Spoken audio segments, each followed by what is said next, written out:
Então, nessa manhã eu queria fazer esse exercício com vocês. Pegar esse texto que foi aplicado nessa reunião que eu estava presente, observar a aplicação, a interpretação daquele pastor, e a gente vê como muitas vezes a palavra de Deus ela pode ser distorcida e fazer, a partir disso, a gente fazer uma análise correta desse texto. Bem, o irmão leu o seguinte texto: porque o pai a ninguém julga, mas deu ao filho todo o julgamento, para que todos honrem o filho, assim como honram o pai. Quem não honra o filho não honra o que enviou, o pai que o enviou. Em verdade eu vos digo que quem ouve a minha palavra e crê naquele que me enviou tem a vida eterna e não entra em juízo, mas já passou da morte para a vida. Aquele irmão, aquele pastor, leu esse texto, como eu li para vocês, e fez a seguinte aplicação. Ele falou o seguinte: você precisa honrar as fontes, você precisa honrar aqueles que vieram antes de você. Se você quer crescer em determinada unção, você precisa andar com pessoas que operam naquela unção, porque você absorve do Espírito daqueles com que você caminha junto. Para receber aquela unção, você precisa honrar aquela unção. A unção é como um rio, ela só flui para baixo. Se você se vê como um igual àquela pessoa, você não tem como receber a unção que há sobre aquela pessoa. Observa bem. Se nós voltarmos ao texto, nós vamos ver que Jesus está ali falando sobre o Filho, e não sobre uma qualquer pessoa ungida de Deus nos moldes da velha aliança. Mas qual foi a interpretação daquele pastor? Ele disse que se você não honrar esta pessoa que veio antes de você, que tem determinada unção, você não vai conseguir fluir na unção daquela pessoa, porque você vai absorver da unção daquela pessoa. E ele continua dizendo que esta unção, que nós sabemos, nós aprendemos nas últimas semanas que unção quer dizer simplesmente o derramar do Espírito, que esse derramar do Espírito de uma pessoa para outra, ele é como um rio, ou seria como uma cachoeira, que ele vem de cima para baixo, ou seja, eu tenho que enxergar alguém como superior a mim para beber daquela pessoa. A palavra de Deus diz isso? Bem, primeiro a gente poderia fazer uma exegese simples. Esse texto que nós lemos há pouco, está falando isso? Está falando para nós buscarmos unção em alguma pessoa específica? Não. O texto está falando para nós honrarmos o Filho, honrarmos a Cristo. Ou seja, o acesso, ele está falando exatamente do acesso direto do crente ao Filho e dessa unção que vem do Filho. Na verdade, ele nem está falando aqui especificamente sobre a unção, mas ele vai estar falando exatamente sobre essa comunhão, como a gente vai ver na sequência. E o texto bíblico também deixa claro que nós devemos ver as pessoas como... nós como líderes devemos ver as pessoas como inferiores a nós? Não, porque ali ele estava na posição de líder dizendo o seguinte: se você quiser beber da minha unção, você tem que se ver como inferior a mim. O que a Bíblia fala? Que nós devemos ver os outros superiores como a nós mesmos. E aquele que quer ser líder, que quer ter uma posição de condução no rebanho de Deus, ele tem que se ver como maior que os demais? Não, ele tem que ser o servo, ele tem que ser como um menor. Então, na verdade, se essa unção fosse transferível, e não é, como nós já vimos semana passada, ela não seria transferível de alguém que está de cima para baixo, seria de baixo para cima. Mas se fosse, não é, né? Porque o apóstolo João deixou bem claro, nós temos a unção por parte do Santo, por parte de Cristo, e ela permanece em nós. Esse irmão continua então dizendo que é o texto que nós queremos abordar hoje, que está lá em João 6. Ele vai dizer o seguinte: em verdade vos digo, se não comerdes a carne do Filho do Homem, não beberdes o seu sangue, não tereis vida em vós mesmos. Quem come minha carne e bebe do meu sangue tem a vida eterna, e eu ressuscitarei no último dia. Porque a minha carne é verdadeiramente comida, e o meu sangue é verdadeiramente bebida. Quem come a minha carne e bebe do meu sangue permanece em mim e eu nele. Quem está falando aqui? Jesus, falando em relação à sua própria carne ou à carne daqueles que serão deixados aqui como ungidos de Deus? Não, está falando sobre ele mesmo. E a aplicação daquele pastor naquela vigília foi: para receber da unção que está sobre alguém, você tem que comer da carne daquela pessoa e beber do sangue daquela pessoa. Nós vemos como a palavra de Deus mesmo sendo tão clara, tão objetiva e tão bem comunicada, ela é distorcida por pessoas que querem mergulhar na perdição do domínio sobre outras pessoas. E eu fiquei pensando, por que as pessoas fazem isso? Por que as pessoas elas pegam textos que são claros e elas distorcem de forma tão arbitrária? E me veio um texto na mente, não é sobre esse texto que nós vamos falar hoje nessa manhã, mas é um texto que eu acho que responde isso. Jesus vai dizer que nele se cumpre a profecia de Isaías, ainda que estejam sempre ouvindo, vocês nunca entenderão, e ainda que estejam sempre vendo, jamais perceberão, pois o coração desse povo se tornou insensível, de má vontade ouviram com seus ouvidos e fecharam os seus olhos. Se assim não fosse, poderiam ver com os olhos, ouvir com os ouvidos, entender com o coração e converter-se, e eu os curaria. Então, na verdade, a resposta para essa pergunta, por que as pessoas distorcem tanto a palavra de Deus, é porque são verdadeiros doentes e não aceitam a intervenção do Espírito de Deus em sua vida. Entendendo isso daqui, entendendo essa questão da cegueira, e depois eu vou voltar nesse texto aqui, eu queria então fazer uma análise um pouco mais expositiva desse texto que está em João 6. O texto diz o seguinte, essa história aqui, ela ocorre depois da multiplicação dos pães. Então aquela história linda, né? Tem lá 5.000 homens, sem contar mulheres e crianças, então devia ter lá mais de 10.000 pessoas. E todo mundo estava ouvindo as palavras de Jesus, e de repente começa a ficar tarde, e os discípulos questionam, Jesus, não é melhor dispersar essas pessoas, né? Liberar elas para elas irem para sua casa, procurar uma hospedaria, comer alguma coisa. E Jesus falou assim, mas o que vocês têm? Aí vem aquela história dos pães e dos peixes, Jesus multiplica os pães e os peixes, e depois Jesus sai, atravessa ali o mar de Tiberíades. Então as pessoas acordam, veem que Jesus não está ali, eles veem alguns barcos, e eles entram naqueles barcos, eles vão atrás de Jesus, e aí começa a nossa história, quando diz que no dia seguinte essa multidão tinha encontrado Jesus. E aqui diz o seguinte, quando a multidão percebeu que nem Jesus e seus discípulos estavam ali, entrou nos barcos e foi para Cafarnaum buscar Jesus. Quando o encontraram do outro lado do mar, perguntaram-lhe, mestre, quando chegaram aqui, Jesus respondeu, então, que a verdade é que eles estavam procurando não porque viram os milagres. Mas vamos parar aqui primeiro na questão do buscar Jesus. A primeira coisa que nós podemos perceber é que buscar Jesus e encontrar Jesus não é sinônimo de ser convertido. Ok? Vamos tomar esse texto aqui como uma parábola para nós. Nem todo aquele que diz Senhor, Senhor, ele é realmente um discípulo de Cristo. Isso é um texto bíblico. Nos últimos dias as pessoas dirão, mas Senhor, em teu nome fizemos tantas coisas. Essas pessoas, elas acreditavam que eram cristãs, elas frequentavam de repente uma congregação cristã, elas estavam convencidas de que estavam em Cristo, mas elas não eram de Cristo. E aí talvez fique aquela duvidazinha no nosso coração, mas espera aí, como é que eu, então, que tenho certeza que estou em Cristo, então será que eu não estou errado? Bem, a continuidade do texto é que vai mostrar se nós realmente estamos convencidos ou convertidos. A princípio, o que nós percebemos aqui, e o que nós temos que guardar, é especificamente isso.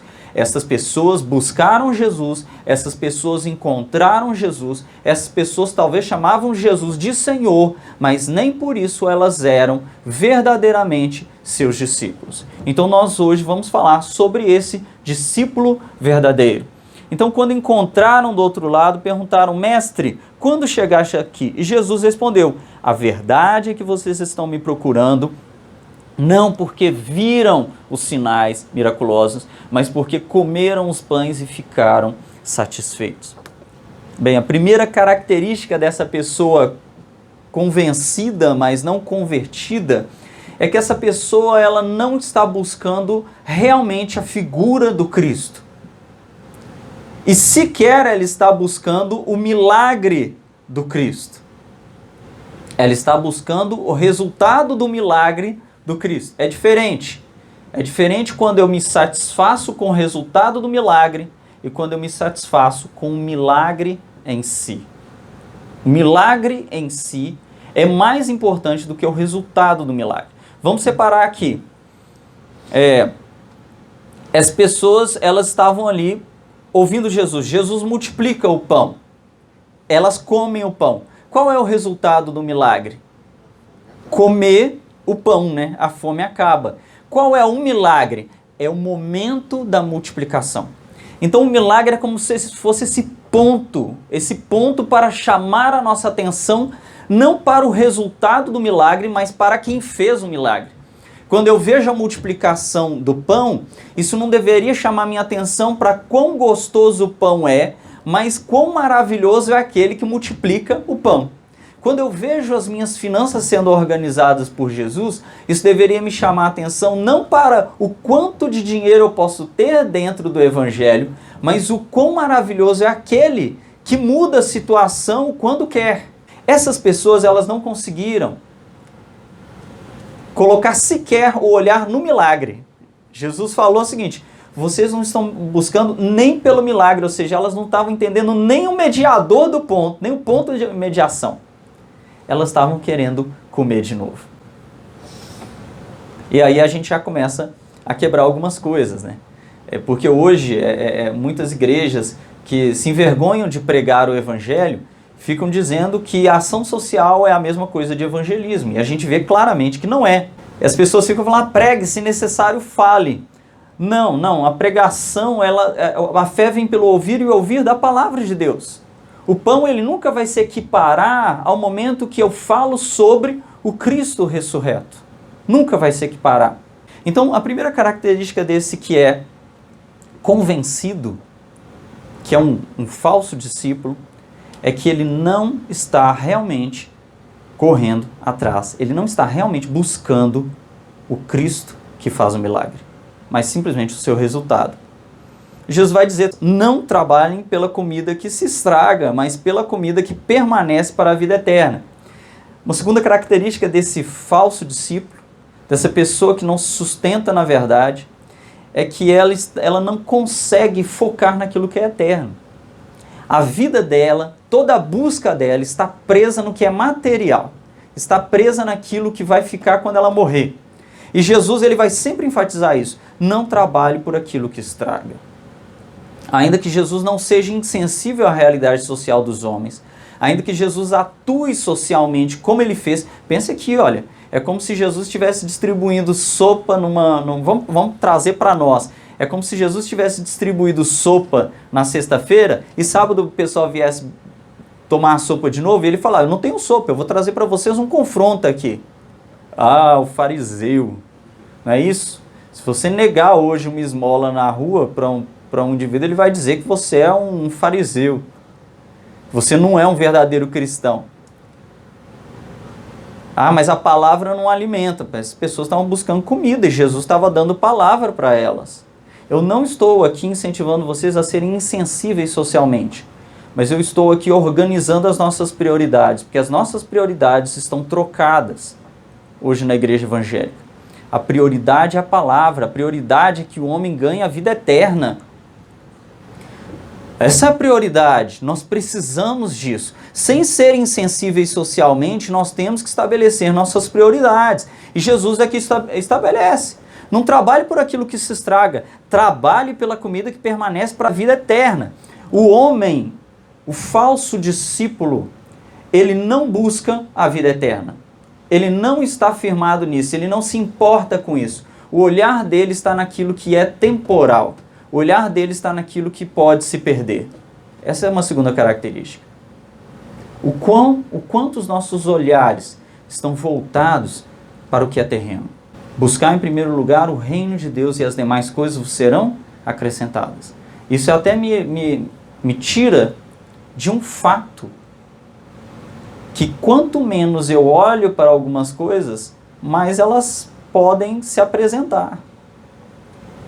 Quanto mais eu tiro meus olhos das coisas terrenas e coloco os meus olhos nas coisas eternas, é mais fácil dessas coisas terrenas se apresentarem. Porque muitas vezes elas não se apresentam por causa da minha ansiedade. A minha ansiedade prejudica as minhas ações e essas coisas não vão se resolver facilmente. Então, quando eu coloco o meu olhar no que é eterno, eu ganho até mais equilíbrio para trabalhar com uma dívida, para trabalhar na busca de um emprego, para trabalhar na solução do meu casamento.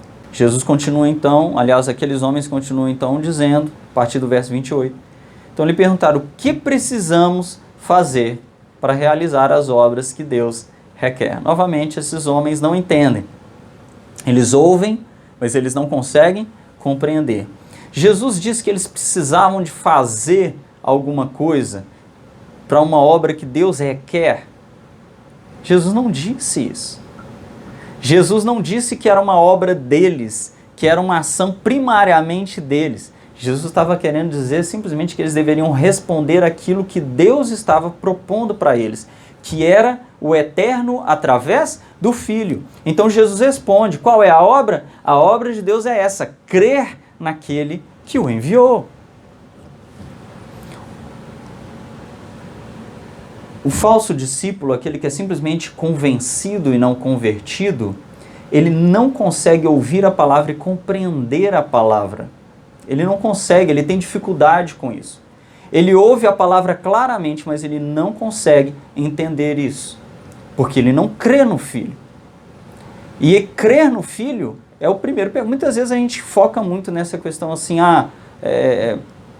determinado pecado, a fofoca, a cobiça, a lascívia, né, determinado vício. O que Deus quer nos... Para que o Espírito Santo veio? Para que Deus enviou o Espírito? Porque ele enviaria o Espírito para convencer o homem do pecado, da justiça e do juízo. Mas quando ele explica o pecado, o que ele fala? Do pecado porque eles não creem em mim, porque não creem. Esse é o pecado que leva o homem para a perdição. Os outros pecados são todos consequência deste pecado. O que nós temos que fazer é nos livrar da incredulidade, porque é a incredulidade que alimenta todos os outros pecados. E aquele que está em Cristo, ele é nova criatura, e Cristo já o livrou da incredulidade. Então aqueles homens, eles não conseguiam buscar o Cristo, por isso eles não alcançavam o eterno, e por isso eles estavam surdos àquilo. Mas mesmo assim eles continuavam. Qual sinal miraculoso você mostrará para que vejamos e creiamos em ti? Não é? Olha só, qual que é o sinal? Jesus já não tinha feito um sinal? No dia anterior, Jesus já não tinha multiplicado, ele tinha alimentado uma multidão de 10.000 pessoas. Sabe qual é uma outra característica desse discípulo convencido? É que ele é insaciável. Você pode fazer 1000 milagres na frente dele, ele vai querer 1001. Ele não se convence. Aliás, ele até se convence, mas ele não se converte, ele não entra na cabeça dele. Porque uma coisa está sendo construída aqui, vocês lembram? Primeiro ele rejeitou a Cristo, ele rejeita o que é eterno, ele fica surdo e ele fica insaciável, ele sempre quer de novo. Aqueles homens que haviam experimentado um milagre ontem, perguntam: Jesus, o que você vai fazer? Por nós. Não tem como alimentar essa pessoa. A pessoa que vai para a igreja buscando o resultado do sinal, o resultado do milagre, ele nunca vai se saciar. Eu conheço tantas pessoas que tiveram experiências assim. Eu até falo com a Ângela às vezes. Eu fico vendo algumas pessoas que se desviaram dos caminhos do Senhor. Eu fico falando, engraçado, quando essa pessoa estava na igreja, ele contava tanta coisa que Deus fazia. Se eu tivesse experimentado metade das coisas dessa pessoa, acho que eu nunca ia pensar em tomar a atitude que ela toma. Mas por que muitas vezes pessoas que experimentam tanto na igreja? Experimentam tanto, milagres e milagres, né? Experiências, assumem liderança, chegam a determinado cargo. Por que essas pessoas, de repente, você olha, passa 10 anos sem conta que a pessoa não está nos caminhos do Senhor? Porque ele não era um convertido, ele era um convencido. E o convencido é insaciável. Não importa onde ele chegou, não importa o que ele teve, ele não iria se converter, porque ele era surdo. Os nossos antepassados comeram o maná no deserto. Está escrito, ele lhes deu de comer o pão do céu. Os antepassados, aqueles homens que nós olhamos, Olha, mas o pastor tal, o fulano tal, e ele vai declarou Jesus, não foi Moisés que lhes deu pão, ou seja, sempre tem alguém de referência. As pessoas não conseguem colocar os olhos em Deus de jeito nenhum, os olhos delas sempre têm que estar em algum homem, sempre tem que estar. Um capítulo antes desse encontro, Jesus disse, olha, como vocês podem crer se aceitam glória uns dos outros, mas não procuram a glória que vem do Deus único. Esse discípulo insaciável, esse discípulo convencido, ele busca pessoas que ele possa dar glória. Porque ele acredita piamente que se hoje ele está por baixo dando glória para alguém, amanhã ele estará naquela posição recebendo glória. É o âmago daquela música, né? Minha vingança tem sabor de mel. Quer dizer, minha vingança não, é outra coisa. Mas o mundo dá voltas. Hoje eu estou dando glória para o ungido de Deus. Amanhã eu serei ungido de Deus e as pessoas me darão glória. As pessoas me colocarão lá em cima. Por isso essas pessoas têm tantos seguidores. Às vezes você olha assim, mas por que aquele indivíduo, com toda a arrogância dele, nós queremos pessoas arrogantes. Nós queremos seguir pessoas arrogantes. Pessoas humildes não nos impressionam. O nosso homem natural, tá? Pessoas humildes não impressionam o nosso homem natural. O que impressiona o nosso homem natural é uma pessoa arrogante, o homem alfa. Esse é o homem digno de ser seguido. É esse que eu quero seguir. Esse cara tem um potencial. Eu quero ser como ele. Por quê? Porque nós aceitamos glória uns dos outros. Então, como é que nós podemos crer? O discípulo insaciável, o discípulo convencido, ele não pode crer, porque ele se acostumou com esse jogo de dar e receber glória de outro homem. Por isso nós temos a utilização desse termo ungido de Deus ainda hoje no meio da igreja, quando na verdade que não existem homens especificamente ungidos. O que existe é o corpo ungido de Deus. Todos vocês estão aqui são ungidos de Deus. Não porque vocês são poderosos, vocês são corpo de Cristo. E a unção que estava em Cristo, ela desceu para o seu corpo. Porque assim como ele foi enviado, nós também somos enviados. Isaías 61 explica como é que Cristo foi enviado. O Espírito de Deus estava sobre ele pelo que o ungiu, e por isso nós somos ungidos. Mas nós não somos ungidos para receber ou para dar glórias uns para os outros. Declarou Jesus, digo-lhes em verdade, não foi Moisés que lhes deu o pão do céu, mas é meu Pai quem lhes dá o verdadeiro pão do céu. Então, o discípulo convencido, ele não come do verdadeiro pão. Qual que é o verdadeiro pão? É Cristo, porque ele desprezou este Cristo. Senhor, dá-nos esse pão. Novamente os surdos, vocês perceberam? Jesus fala, esses homens entendem. Você tem que falar várias vezes com estas pessoas. Uma característica do discípulo convencido. Você senta várias vezes. Os momentos pastorais com essas pessoas são extensos, são longos, são vários dias. Muitas vezes com uma pessoa firmada na fé, não tem aquela frase, para bom entendedor, meia palavra basta. Para o discípulo verdadeiro, pingo é letra. Mas para aquele que não está firmado, aquele que é surdo, você tem que gastar muito tempo. Você tem que gastar horas e horas e horas. E passa alguns anos, você vê a pessoa fora do evangelho. Porque tudo você tem que convencer, tudo você tem que trabalhar, tudo você tem que ficar puxando aquela pessoa. Você tem que pegar ela em casa, porque senão ela não se move para ir na igreja. Então declarou Jesus, eu sou. Vocês lembram desse termo sendo usado em outro momento da Bíblia? Né? Moisés pergunta, eles estavam falando de Moisés. O papo estava ali em Moisés, se você subir algumas linhas você vai encontrar Moisés, e Jesus logo abaixo vai dizer o quê? Que eu sou. Moisés perguntou, mas quem que eu vou dizer que Deus responde, diga ao povo que eu sou. Então Jesus responde, eu sou o pão da vida. Aquele que vem a mim nunca terá fome, e aquele que crê em mim nunca terá sede.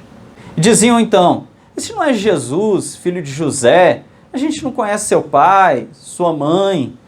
Como é que ele pode dizer, desci do céu? Então respondeu Jesus, parem de fazer críticas. Olha só que interessante. A gente está falando de Moisés, estamos falando do maná, estamos falando ali da resposta de Deus. E aqui, Jesus ele vai questionar a mesma postura que aquele povo teve no deserto, que vocês querem chamar como se fosse um exemplo, e eles não eram um exemplo, porque eles também murmuraram do maná. Vocês também, do mesmo povo que da mesma maneira que aquele povo não entrou na terra prometida, porque eles não sabiam parar de criticar, vocês também não sabem parar de criticar. Então parem de fazer críticas. E aqui eu não estou falando de fazer crítica a um homem, essas coisas são resolvidas paralelamente, mas hoje em dia nós temos uma geração de cristãos se levantando, indo no YouTube, indo nas redes sociais, questionando a veracidade da Bíblia, questionando a Bíblia como palavra do Senhor, dizendo que a Bíblia foi adulterada, questionando a palavra de Deus, dizendo que ela é descontextualizada, dizendo que a Bíblia tem que ser atualizada, tem que ser reescrita. Discípulos que não estão firmados na verdade, falsos discípulos que são apenas convencidos, querem apenas fazer críticas. O coração dessas pessoas é repleto de críticas. Não importa quanto maná eles comam, eles vão estar sempre cheios de crítica. Uma outra característica desse discípulo que é apenas convencido, ele só tem crítica no coração dele. Ninguém pode vir a mim se o Pai que me enviou não atrair, e eu ressuscitarei no último dia, que é um outro ponto importante, porque essas pessoas, a gente pensa que não, mas existiam linhas que não acreditavam na ressurreição no último dia. Então eles viviam para o hoje. Quem não acredita na ressurreição vive para hoje. Gente, se não tem ressurreição, por que eu vou pensar no eterno? Não é? Se não tem ressurreição, como Paulo disse, se não houvesse a esperança da ressurreição, nós seríamos os mais miseráveis de todos os homens. Se não houver ressurreição, o mais importante é realmente a minha esposa, o meu marido, o meu carro, o meu dinheiro, minha conta bancária. É isso que importa, não tem ressurreição. Mas Jesus vai dizer, olha, ninguém pode vir a mim se o Pai que me enviou não atrair, e eu ressuscitarei no último dia. Ou seja, aqui são dois elementos importantes. Primeiro, não são vocês que me buscando vão me encontrar. É o Pai que vai atrair o coração de vocês para mim. Aí a gente entende, porque nem todo aquele que busca e encontra, entre aspas, é realmente um convertido. Porque essa pessoa está ali, mas está pelas suas próprias forças, mas ela não foi atraída pelo Pai. Ela está no meio, mas não é nossa. E logo, logo ela sai. Sai criticando, sai falando mal. Sabe por quê? O apóstolo João explica. Ele fala, aqueles que saíram do nosso meio, na verdade, nunca foram dos nossos. Porque o Pai não atraiu. É o Pai que tem que atrair. E quando o Pai atrai, esse discípulo verdadeiro responde. E ele vai desfrutar dessa ressurreição. Está escrito nos profetas, todos serão ensinados por Deus. Todos os que ouvem o Pai e dele aprendem, vêm a mim. É uma outra característica, porque esse discípulo convencido, ele nem entende o conceito de ser ensinado diretamente por Deus. Por isso que ele depende tanto de homens. Queridos, vocês não têm que concordar com nada do que eu estou dizendo aqui, mas vocês têm que julgar. A partir do julgamento, vocês vão entender se eu estou falando a verdade ou não. Mas o falso mestre, ele não quer que você julgue. Muito pelo contrário, ele vai dizer, não julgue o ungido de Deus. Ele não quer ser julgado. Ele quer ser simplesmente aceito. Tudo que ele disser, ele quer que vocês aceitem. Porque ele não quer que vocês entendam uma verdade. Vocês aprendem diretamente com Deus. Eu posso confirmar uma verdade aqui com vocês.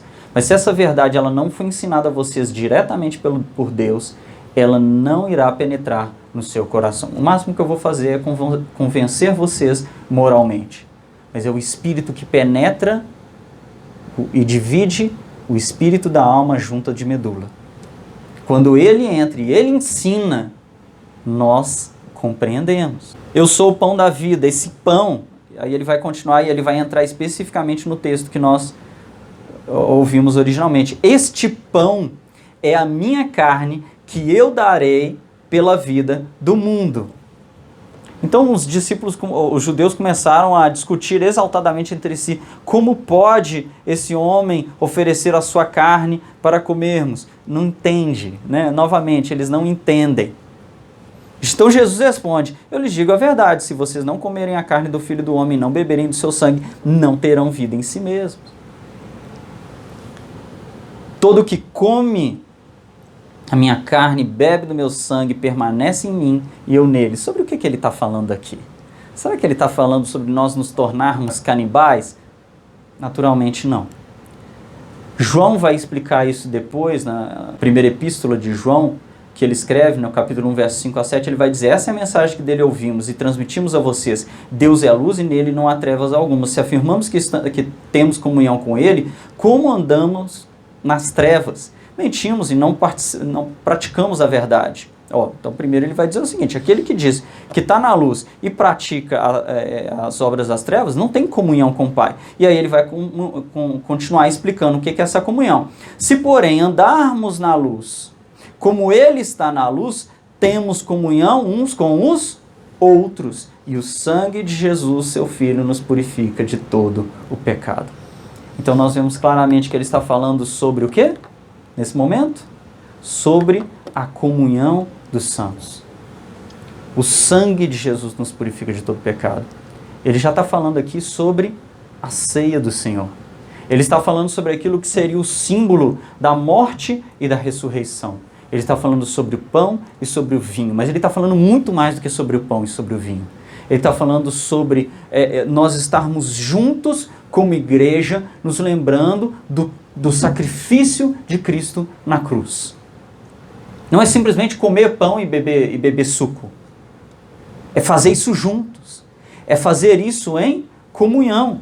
Porque todo aquele que come da minha carne e bebe do meu sangue permanece em mim e eu nele. Todas as vezes que nós chamamos a atenção para o corpo de Cristo, para a importância de estarmos reunidos como corpo de Cristo, e celebramos isso, nós estamos trazendo à memória que permanecemos nele e ele permanece em nós. Isso seria impossível para os fariseus entenderem. E por isso eles respondem. Ao ouvirem isso, muitos seus discípulos, como eu disse, discípulos convencidos, disseram, dura essa palavra, quem pode ouvi-la? Era dura a palavra? Se a gente for pensar, a palavra nem era tão dura. Mas a palavra não foi compreendida, porque eles estavam surdos. E Jesus então pergunta para os seus discípulos, e aí a gente vai ver a diferença. Vocês também não querem ir? E o que os discípulos respondem? Senhor, para quem iremos? Mas olha só a continuação. Nós cremos e nós sabemos. O que é crer?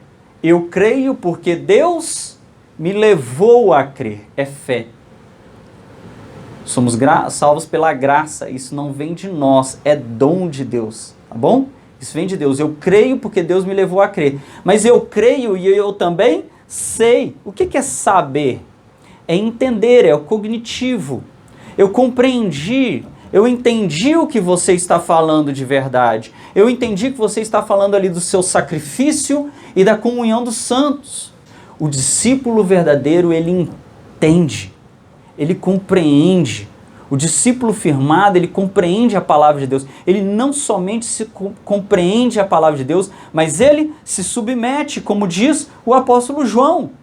Ele não anda nas trevas, ele tem comunhão com os outros. E a palavra tem efeito sobre o discípulo verdadeiro, diferente do discípulo convencido, onde a palavra não tem efeito nenhum. E aí nós podemos fazer a conclusão desse sermão pegando a continuação daquele texto que a gente tinha iniciado. Mas felizes são os olhos de vocês, porque veem, e os ouvidos de vocês, porque ouvem, pois eu lhes digo a verdade, muitos profetas e justos desejaram ver o que vocês estão vendo, mas eles não viram, e ouvir o que vocês estão ouvindo, mas não ouviram. Então vocês são curados.